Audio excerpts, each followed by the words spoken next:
இப்போ என்னென்னா சமீப காலமாக பேசக்கூடியது நடிகர்கள்லாம் ஷேரில் வரணும், லாபத்துலேயோ நஷ்டத்துலேயோ அதில் வந்து அவங்க ஷேர் எடுத்துக்கணும் அப்படின்றது அவங்க தரப்பில் வந்து இப்படி வந்து ஒரு வேண்டுகோளை வந்து நடிகர் சங்கத்துக்கு வச்சாங்க. இன்னைக்கு வந்து தமிழ் திரைப்பட தயாரிப்பாளர்கள் சங்கம், அதாவது தமிழ் ஃபிலிம் ப்ரொடியூசர்ஸ் கவுன்சில், அவங்க வந்து முதல்ல தயாரிப்பாளர்கள் தெரிஞ்சிக்க வேண்டியது என்னன்னா, ஃபஸ்ட்டு நீங்கள் படம் பண்ணுறீங்கன்னா நீங்கள் பிளானிங் பண்ணுங்கள். நீங்கள் வந்து எப்பயுமே வந்து கையில் காசு நல்லா இருந்துச்சா ஒரு பெரிய ப்ரொடியூசர் இருந்தால் நீங்கள் என்ன பண்ணுறீங்க, யார் லைம் லைட்டில் இருக்காங்க ஆர்டிஸ்ட்டு, புது ஆர்டிஸ்ட் ஒருத்தர் வந்தாங்கன்னா அவன் படம் ஒரு படம் நல்லா ஓடிச்சா கூட அடுத்த படத்துக்கு அவனை வந்து 1 லட்சம் 2 லட்சம் வாங்கியிருந்தா அந்த ஹீரோவை நீங்கள் என்ன பண்ணுறீங்க, அவருக்கு வந்து 1 கோடி ரூபாய் வரைக்கும் ஏற்றி கொடுக்குறது யாருன்னா தயாரிப்பாளராக நீங்கள் தான்.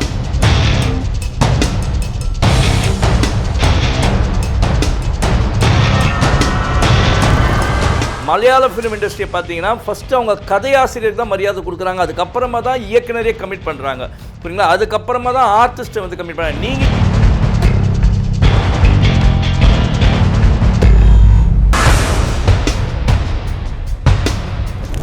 ஆனால் உங்களை நம்பி நல்ல கதையோடு வரக்கூடிய நடிகர்களையோ இல்லை இயக்குனர்களையோ இல்லை கதையாசிரியர்களையோ நீங்கள் மதிக்கிறீங்களா? நீங்கள் எப்பயுமே ஜெயிக்கிற குதிரையாக இருக்க அவங்க மேலே தான் பணத்தை கட்டுறீங்க. அப்புறமா நீங்கள் ஷேருன்னு கேட்டால் நீங்கள் முதல்ல பிளான் பண்ணுங்கள். இதுதான் பட்ஜெட்டு, இந்த பட்ஜெட்டு ரைட், ஓகே, நம்மக்கிட்ட இருக்குது, சரி. சில டைரக்டருங்களாம் இருக்காங்க, எப்படின்னா வந்து முதல் படம் வந்து காசு கம்மியாக இருக்கும்போது சின்னதாக பண்ணுவாங்க, அதுக்கப்புறம் டைரக்டர் தான் ப்ரொடியூசர் தான் வந்துட்டார், இவ்வளோ செலவு பண்ணுறாங்களே, அவர் தான் வந்து ஒரு 100 கோடி பட்ஜெட்டுன்ட்டாருன்ட்டு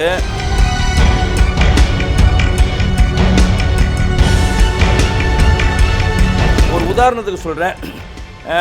ஒரு தயாரிப்பாளர் இருக்கார், யாருன்னா 7 ஸ்க்ரீன்ஸ், புரியுதுங்களா? அந்த 7 ஸ்க்ரீன் லலித் குமார் வந்து 2 படம் இப்போ சமீபத்தில் வந்தது பண்ணார், சிறை. அதில் வந்து விக்ரம் பிரபு ஒன்றும் பெரிய ஆர்டிஸ்ட் கிடையாதுங்க, அதே மாதிரி அவங்க பையனும் நடிச்சிருந்தாப்புல அக்ஷய் குமார்ன்ட்டு, 2 பேருமே நடித்த ஒரு படம் தான் வந்து சிறை.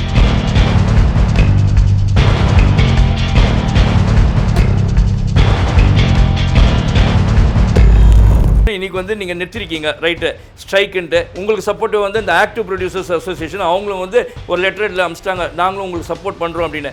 நீங்கள் யோசிங்க, சப்போர்ட் பண்ணுறதுக்கு முன்னாலே 2 அசோசியேஷனில் இருக்கிறவங்களும் முக்கியமாக, அதுக்கப்புறம் வேறு அசோசியேஷன் இருக்குது ஒரு 5-6 அசோசியேஷனு.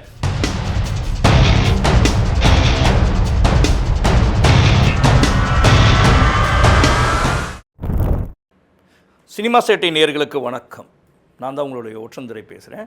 இன்றைக்கி பேச போகிற டாபிக் என்ன அப்படின்னு பார்த்தீங்கன்னா, காலிவுட்டில் இப்போது சமீபத்தில் பரபரப்பாக இருக்கக்கூடியது, சமீபத்தில் இல்லை அப்பப்போ பரபரப்பாக ஆகக்கூடியது அப்படின்னு பார்த்தீங்கன்னா, எப்பப்போ வந்து தேர்தல் நடக்குதோ, என்ன தேர்தல், ப்ரொடியூசர் கவுன்சில் தேர்தல் நடக்குதோ என்னவோ அந்த சமயத்தில் வரத்துக்கு முன்னால் அப்புறம் நடந்து முடிஞ்சு ஒரு மாதம் 2 மாதத்தில் பரபரப்பாக பேசக்கூடிய ஒரு விஷயம் என்ன அப்படின்னு பார்த்தீங்கன்னா, நடிகர்களுடைய சம்பளம் அதிகம், அவங்க வந்து சம்பளத்தை குறைக்கணும், அதுக்கப்புறமா வந்து மேடை எங்கே மைக்கு கிடைச்சாலும் அந்த சங்கத்தை சார்ந்தவர்கள் வந்து பேசுவாங்க, இந்த மாதிரி நடிகர்கள்லாம் சம்பளத்தை குறைக்கணும்.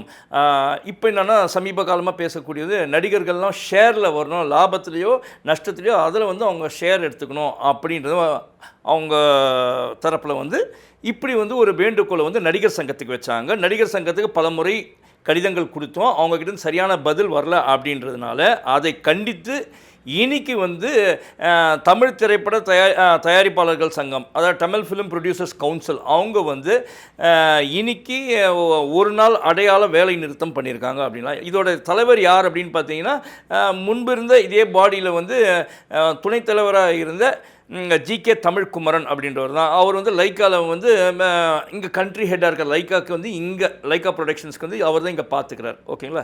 அவர் தான் தலைவராக இருக்கார். செயலாளராக இருக்கக்கூடியவர் யாருன்னு பார்த்தீங்கன்னா வந்து நம்ம ராதாகிருஷ்ணன் இருக்கார், அப்புறமா வந்து 5 ஸ்டார் கதிரேசன் இவங்க இருக்காங்க, அப்புறமா பொருளாளர் ஒருத்தர் இருக்காருன்னு, ரைட்டு. இதில் விஷயத்துக்குள்ளே வருவோம். என்னடா அப்படின்னா, இவங்க எப்பயுமே தொடர்ந்து வந்து நடிகர்கள் அவங்களுடைய சம்பளத்தை கம்மி பண்ணணும் அப்படின்னாங்க. பட் நடிகர்கள்லாம் அதுக்கு செவி சாய்க்கலை. ரைட்னு அவங்க பாட்டு கண்டுக்காம விட்டாங்க. நடிகர் சங்கம் அதில் அவங்கள தப்பும் சொல்ல முடியாது. அது இப்போ என்னென்னா ஷேர்ஸில் வாங்க, ஆந்திராவில் வராங்க அப்படின்லாம் சொல்கிறாங்க. ரைட், முதல்ல தயாரிப்பாளர்கள் தெரிஞ்சிக்க வேண்டியது என்னென்னா, ஃபஸ்ட்டு நீங்கள் படம் பண்ணுறீங்கன்னா நீங்கள் பிளானிங் பண்ணுங்கள். ஏன்னா இதுக்கு எடுத்துக்காட்ட நான் மற்ற ஊர்களையும் சொல்லுவேன், நான் மற்ற மொழி படங்களையும் சொல்லுவேன். நீங்கள் வந்து சரியான பிளானிங் கிடையாது, ஒரு கதையை நம்புறது இல்லை. நீங்கள் வந்து எப்பயுமே வந்து கையில் காசு நல்லா இருந்துச்சா ஒரு பெரிய ப்ரொடியூசர் இருந்தால் நீங்கள் என்ன பண்ணுறீங்க, யார் லைம் லைட்டில் இருக்காங்க ஆர்டிஸ்ட்டு, புது ஆர்டிஸ்ட் ஒருத்தர் வந்தாங்கன்னா அவன் படம் ஒரு படம் நல்லா ஓடிச்சா கூட அடுத்த படத்துக்கு அவனை வந்து நீங்கள் வந்து அவன் முதல் படத்தில் வந்து மிஞ்சி போனால் அந்த ஒரு ஹீரோ வந்து ஒரு 5 லட்சம் கூட வாங்கியிருக்க மாட்டார். நல்லா போச்சு அந்த படம், ஒரு நடித்த படம் வந்து திடீர்னு வந்து 5 லட்சத்துக்கு தான் அவருக்கு சம்பளமே 1 லட்சம் தான் கொடுத்தோம். ஆனால் படமோட பட்ஜெட்டே வந்து 40 லட்சம் தான் அந்த படம். ஆனால் அந்த படம் வந்து ஒரு 10 கோடி கலெக்ஷன் ஆயிடுச்சு அப்படின்னா உடனே அந்த ஹீரோவை நீங்கள் என்ன பண்ணுறீங்க, இதே ப்ரொடியூசர் நீங்களாம் தான் வந்து 1 லட்சம் 2 லட்சம் வாங்கியிருந்த அந்த ஹீரோவை நீங்கள் என்ன பண்ணுறீங்க, அவருக்கு வந்து 1 கோடி ரூபாய் வரைக்கும் ஏற்றி கொடுக்குறது யாருன்னா தயாரிப்பாளராக நீங்கள் தான். நீங்கள் என்றைக்குமே வந்து ஜெயிக்கிற குதிரை மேலே காட்டுற மாதிரி தான் இருக்கிறீங்க. எப்பயுமே வந்து கொஞ்சமாவது சிந்திச்சு கதை மேலே சவாரி பண்ணுங்க. மலையாள ஃபிலிம் இண்டஸ்ட்ரியை பார்த்தீங்கன்னா ஃபஸ்ட்டு அவங்க கதையாசிரியருக்கு தான் மரியாதை கொடுக்குறாங்க, அதுக்கப்புறமா தான் இயக்குனரே கமிட் பண்ணுறாங்க.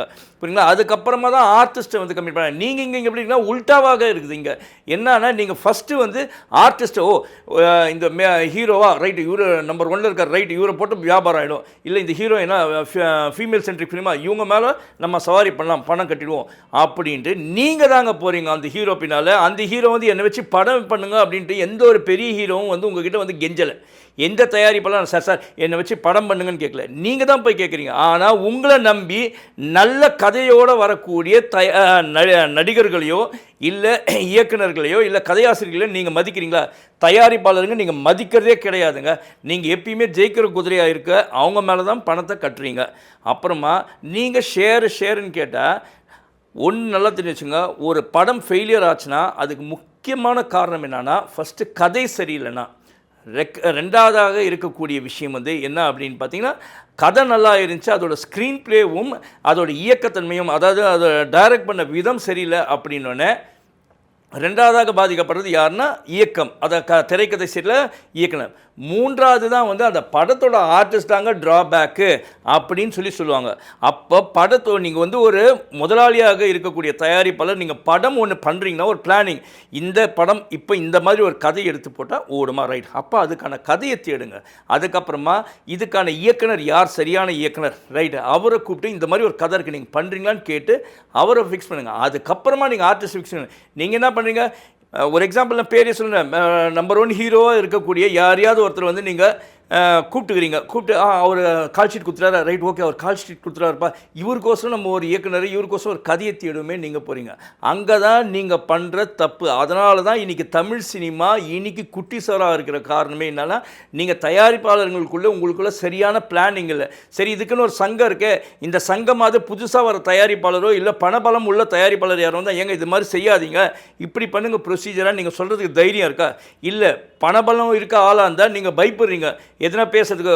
உதாரணத்துக்கு நீங்கள் வந்து நீங்கள் இவ்வளோ பேசுகிறீங்களே, நீங்கள் திடீர்னு இன்றைக்கி திமுக ஆட்சி இப்போ வந்து நடந்துன்னு இருந்தாலும் அது வந்து காப்பந்து ஆட்சி ஆட்டம் தான் இருக்குது.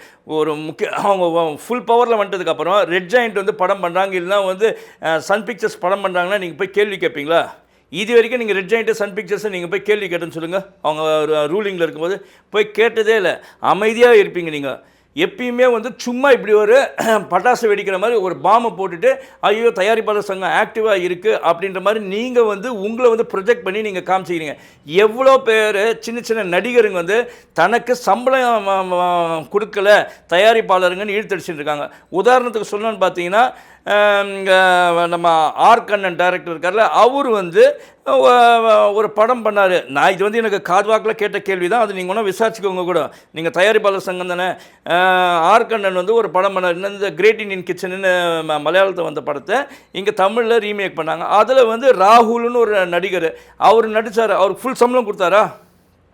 கொடுக்கலையே. அப்போ என்ன பண்ணீங்க நீங்கள்? இதே தயாரிப்பாளர் தானே நீங்கள் கொடுத்துருக்கனால அவர் நான் ஷேரிங்க்கு நான் ஒத்துந்தார். அதே தயாரிப்பாளர் அதே டைரக்டர் யார்? நம்ம ஆர் கண்ணன் தான். ஆனால் அவர் வந்து கொடுக்காம தான் போயிட்டார். இந்த மாதிரி சில இயக்குனராக இருக்கக்கூடிய தயாரிப்பாளர்களே வந்து நிறைய பேருக்கு பணம் கொடுக்காமையும் இருந்திருக்காங்க.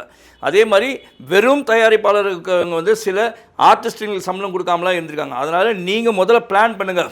இதுதான் பட்ஜெட்டு, இந்த பட்ஜெட்டு ரைட், ஓகே நம்மக்கிட்ட இருக்குது, சரி இப்போ ட்ரெண்டுக்கு பண்ணால் இந்த கதை ஓடுமா?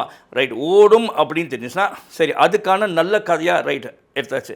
கதைக்கான இயக்குனர் முதல்ல சொன்ன மாதிரி தான், அந்த இயக்குனர், அதுக்கப்புறம் நடிகர், முக்கியமான நடிகர் யார், ஹீரோ ஹீரோயின் யார், அதுக்கப்புறம் அந்த கோ ஆர்டிஸ்ட்டுங்க யார், அப்படி நீங்கள் டிசைட் பண்ணிவிட்டு அதுக்கப்புறம் நீங்கள் படம் பண்ணிங்கன்னா அந்த படம் தோல்வியே கொடுக்காது, ஒழுங்கான ஒரு படமாக இருக்கும். சில டைரக்டருங்களாம் இருக்காங்க, எப்படின்னா வந்து முதல் படம் வந்து காசு கம்மியாக இருக்கும்போது சின்னதாக பண்ணுவாங்க. அதுக்கப்புறம் டைரக்டர் தான் ப்ரொடியூசர் தான் வந்துட்டார், இவ்வளோ செலவு பண்ணுறாங்களே, அவர் தான் வந்து ஒரு 100 கோடி பட்ஜெட்டுன்ட்டாருன்ட்டு எங்கே வந்து 4 கார் போனால் போதுமா அந்த இடத்துல 40 கார் கொண்டாந்து விட்டவங்களாம் இருக்கிறாங்க.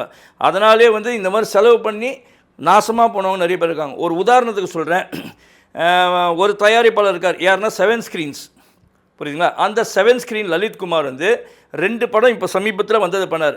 சிறை, அதில் வந்து விக்ரம் பிரபு ஒன்றும் பெரிய ஆர்டிஸ்ட் கிடையாதுங்க. அதே மாதிரி அவங்க பையனும் நடிச்சிருந்தாப்புல, அக்ஷய் குமார்ன்ட்டு, 2 பேருமே நடித்த ஒரு படம் தான் வந்து சிறை. அந்த சிறை படம் வந்து எப்படி ஓடிச்சு? நல்ல பிளாக் பஸ்டராக ஓடிச்சு. இன்றைக்கும் ஓடிடின்னு நல்லா போகுது.